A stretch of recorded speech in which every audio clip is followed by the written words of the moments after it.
Season 7 of Where Hawaii Eats is brought to you by Cisco Hawaii, Outrigger Resorts and Hotels, Ward Village, Coca-Cola Bottling of Hawaii, and Honolulu Star Advertisers Dining Out. Welcome to Where Hawaii Eats. We are at PESO, Honolulu, a neighborhood bistro featuring upscale Filipino cuisine. And joining me is the executive chef, the LA boss of brunches, right? That she was deemed that. She was given that title. Chef Ria is Hi. here joining me. Thank you so much for doing the show. Thanks for having us. So I know that this is a Filipino restaurant. Mm-hmm. There's three owners, correct? Mm-hmm. You and two other partners, Correct. Robert and Tiffany. Mm-hmm. You're all of Filipino descent, Yes. but the cuisine here, the core is Filipino, but you've actually kind of refined it a little bit, gave it your own little style. Mm-hmm. Tell me more about what the intention is of the restaurant. So, while absolutely rooted in Filipino, traditional, the things that we love to eat growing up, we're taking a more modern approach. When you talk about upscale and doing different things, everyone's heard of an omakase, and you guys are doing a pinokase. Did I say that correctly? Pinoy makase. Pinomakase. And that's basically chef's choice Yes. of a set menu. And so we're going to start off with one of the options that you have on that particular menu. Can you tell me what that is? Yes. So this is one of the courses on the Pinoy makase. It is the adobong pula, or red adobo, and we're using quail. And then it's got annatto rice, seasoned annatto rice, and it's also got some fried garlic chips, a little bit of annatto oil to garnish, and just some green onions for a little bit of freshness. Can I ask you to do the honors? Absolutely. So this Pinoy makase, tell me more about that. Is that something that's offered on the dinner menu? Right now, we are starting. We're starting with 3 days out of the week, beginning Thursday through Sunday, and then, as demand increases for it, we'll expand. But for now, we are just starting 3 days. 3 days. Yes. And so right now you're only open for dinner during the week. Correct. But on the weekends you're open for brunch. And then will that be available during brunch as well on Sunday? Saturday? Not for brunch. Not during the day anyway. So strictly dinner. Strictly dinner. It's we want it to be a little bit more special. This is a chance where we get to flex a little bit and kind of like see where we can, play and have fun with Filipino food, and try to see, where we can take it essentially. So just dinners, kind of a little, it's an experience, right? It's so delicious. thank you. It's so good. Yeah. So it's definitely meant to be an experience. There's only 6 seats at the bar. You kind of have like that first, that front row view, assembling, putting all the dishes together, and then, So it's only available at the counter. Yes. There's 6 seats. It's a really great way to have that interaction with you as well. Exactly. Because it's like that chef's table experience. There's a little bit of a story behind, each dish, essentially. So do you tell that story? Yes, yeah. Yeah. Wow, that's amazing. So you really go through that whole experience with you. That's an enhanced chef's table. Yes. So it's how much per seating? What's the cost for the menu? Sorry. So it starts at $125 per head. We do have an additional wine pairing or beverage pairing. That's an additional $50. But I think in the world of tasting menus and things like that, we definitely wanted to start a little bit more approachable. Just kind of like build that base, build that trust, and then we can go from there. And then there's how many courses? There are 9 total. The 9th one is the kind of fun takeaway. We send you home with a little pandan pudding cake. I've been telling everybody, perfect for midnight snack or with coffee or tea the next morning. You just warm it up a little bit and dig in with a spoon, and it's just a really nice treat. Well, this rice, the flavor is amazing. Thank you. You can taste the garlic, you can taste all of the herbs, you can taste butter, you can taste everything. It's very, very good. So for 9 courses, $125, that is a steal.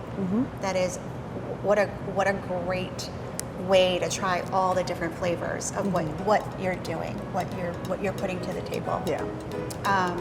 We're going to be back in a minute, and we're going to look at these dishes. We're going to talk more about your dinner menu and this incredible dessert.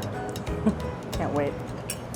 So Chef Ria, we have this beautiful dish here that's available on the dinner menu. Correct. Can you tell me what you prepared for us?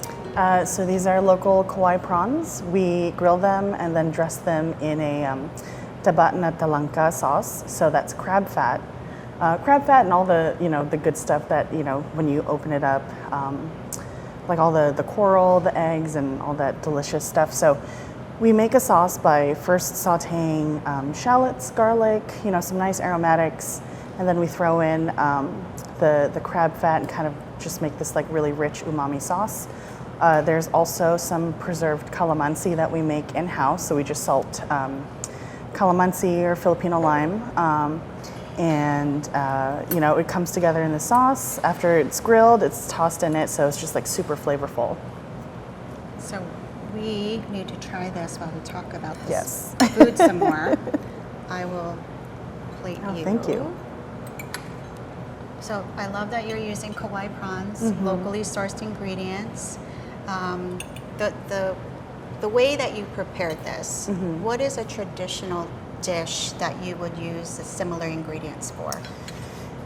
I'm not entirely sure. I was introduced to the crab fat by a friend of mine back home in LA, and she would make fried rice with it.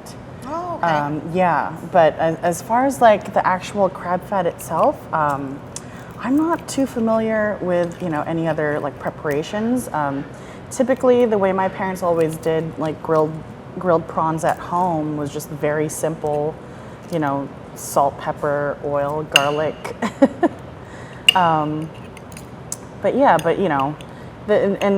trying to use local ingredients, that's something we did in LA and is very much a foundation of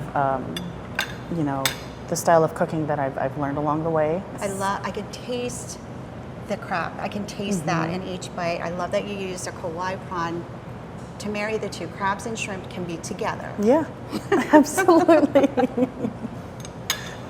Going to the drinks, because I asked you to do a drink that is very signature or organic to here, and this is a calamansi drink.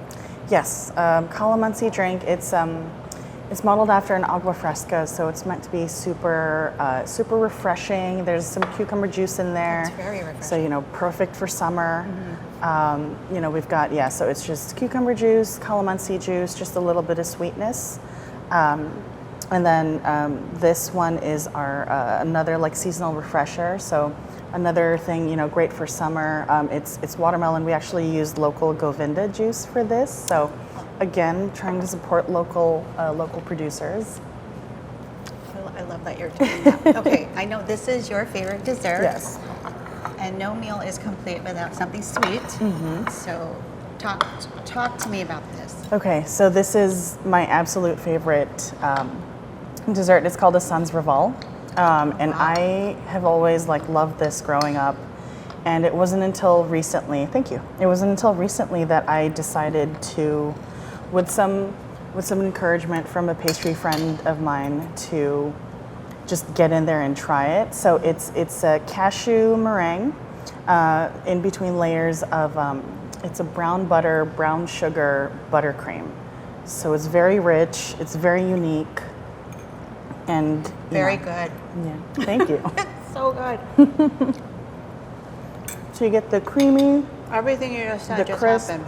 Yeah, It's amazing. it's good. Everyone has to check out PESO, Honolulu. This talented chef is, yes, she has accolades in LA, but she's bringing it to Hawaii.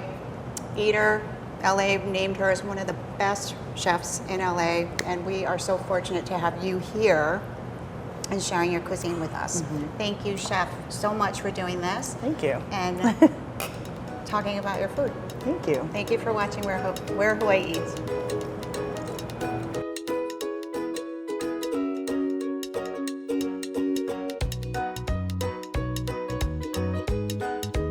Season 7 of Where Hawaii Eats is brought to you by Cisco Hawaii, Outrigger Resorts and Hotels, Ward Village, Coca-Cola Bottling of Hawaii, and Honolulu Star Advertisers Dining Out.